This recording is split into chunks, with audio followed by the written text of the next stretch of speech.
Are you ready to meet your maker?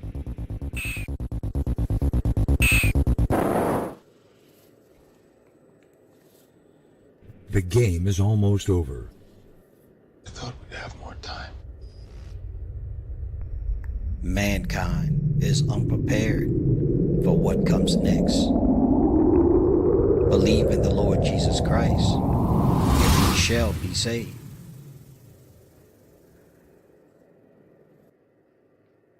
When we speak of the last days, the biblical understanding is the end of man's wicked rule and the new beginning of Jesus' righteous rule on the face of the earth.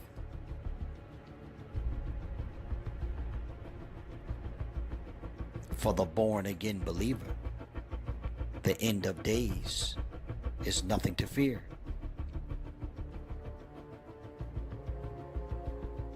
We are told to encourage each other with this understanding.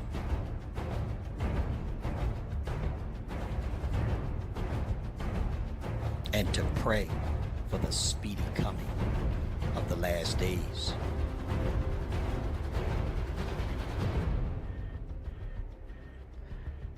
Of this we can be certain.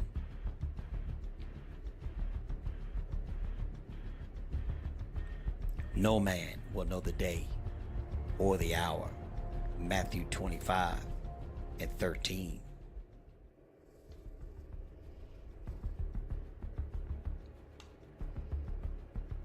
But we are to watch for the signs of the season.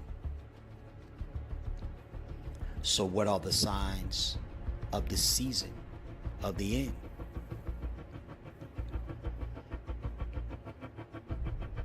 Throughout the Old Testament and even in the New Testament, the return of Israel as a mighty nation to its original land is foretold as an anonymous end-time event.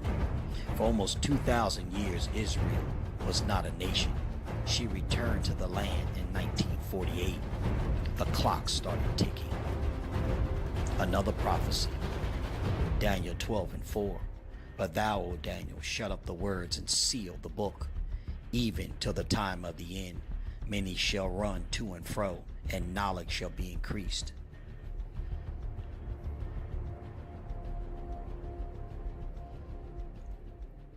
The time of the end was to be marked by an astronomical increase in man's travel ability and knowledge ability and communication exchange.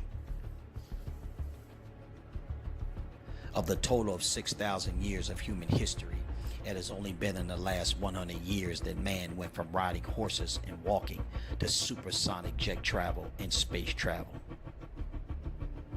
Only in the last couple of decades has the global community come into the computer, internet, and cellular age. Daniel was told that when the world saw this happen, it would be the time of the end. Ezekiel was also shown a vision of the end. Ezekiel 38-39 tells of Israel being back in the land in the last days. The vision speaks of particular nations that would conspire to attack her as a coalition. The two main conspirators who would seek Israel's destruction in the last days, according to the biblical prophecy, are Russia and Iran, along with a coalition of now modern Muslim nations. About 5 years ago, the actual plans of Iran, backed by Russia and other nations, hit the evening news. Now it is a matter of weekly threats to do just what Ezekiel saw.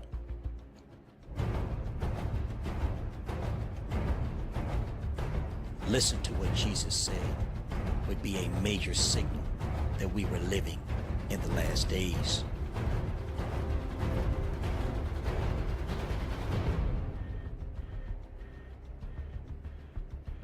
And this gospel of the kingdom will be preached in the whole world as a testimony to all nations.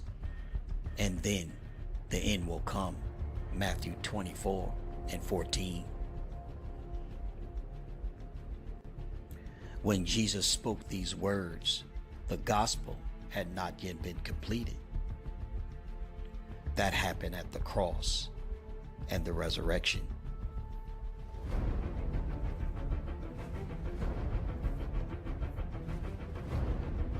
The whole world had not yet been settled and discovered.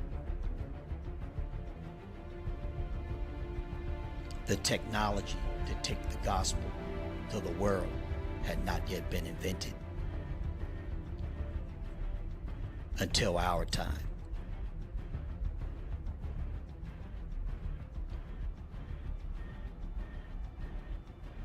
Just in the last couple of decades has it been possible to even consider that the gospel could be preached in all the world. But now it is happening. 4 startling prophecies. Transportation, information, and communication explosion.